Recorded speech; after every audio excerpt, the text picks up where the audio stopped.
Hi hello నమస్తే welcome back to Sravanthi's food kitchen. నేను ఈరోజు సింపుల్ వేలో రవ్వ లడ్డూని ఎలా ప్రిపేర్ చేసుకోవాలో చూపించబోతున్నానండి. ఇంటికి ఎవరైనా సడన్గా గెస్ట్లు వచ్చారంటే మాత్రం ఈ పద్ధతిలో రవ్వ లడ్డు చేశారంటే కనుక మీకు కాంప్లిమెంట్ ఇవ్వాల్సిందే, వహ్వా అనాల్సిందేనండి.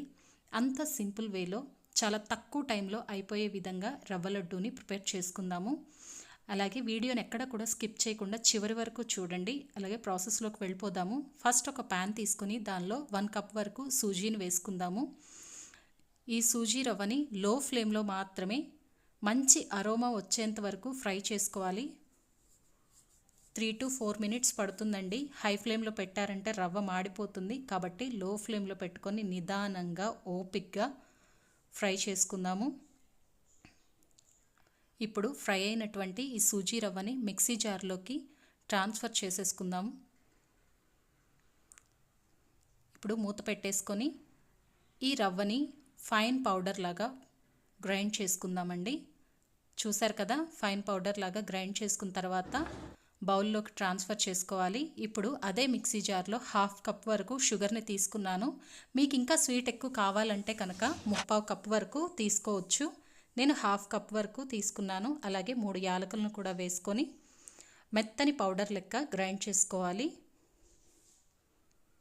చూసారు కదా, ఇలా మెత్తని పౌడర్ లెక్క గ్రైండ్ చేసుకున్న తర్వాత మనం సూజీ రవ్వ ఉన్నటువంటి ఆ బౌల్లోనే ఈ షుగర్ పౌడర్ని కూడా వేసుకోవాలి.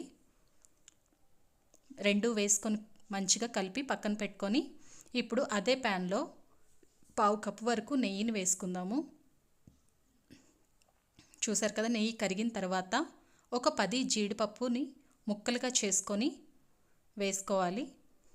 ఇవి కొంచెం అలా వేయించుకోవాలి. ఇవి అలా కొంచెం వేగుతూ ఉన్నప్పుడు ఒక 8 బాదం పప్పు పలుకులను కూడా వేసుకుందాము.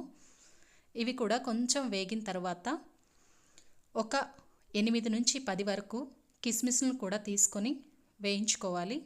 చూసారు కదా, ఒక 8 నుంచి 10 వరకు కిస్మిస్లను కూడా తీసుకొని చక్కగా ఇవి మూడింటిని కూడా మంచి గోల్డెన్ బ్రౌన్ కలర్ వచ్చేంత వరకు వేయించుకోవాలి.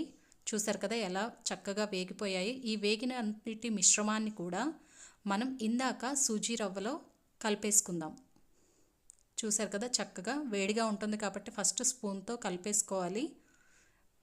ఇప్పుడు చేత్తో చక్కగా మెదుపుతూ మొత్తం నెయ్యి అంతా కూడా కలిసే విధంగా కలుపుకోవాలి. ఇన్ కేస్ మీకు నెయ్యి సరిపోలేదు అంటే ఇంకా కొంచెం నెయ్యి వేసుకొని కలుపుకొని చేసుకోవాలి. నాకు కూడా సరిపోలేదు, నేను ఒక స్పూను నెయ్యి అయితే వేశాను. చక్కగా ఉండ చుట్టుకోవడమే. నెయ్యి కొంచెం కలుపుకొని ఉండ చుట్టుకుంటే చాలండి. అంతే, రవ్వ లడ్డు అయిపోయింది. మీరు కూడా మీ ఇంట్లో ట్రై చేసి మీకు ఎలా కుదిరిందో నాకు కామెంట్ చేసి చెప్పండి. నా వీడియో నచ్చితే లైక్ చేయండి, షేర్ చేయండి, కామెంట్ చేయండి. Thanks for watching my video.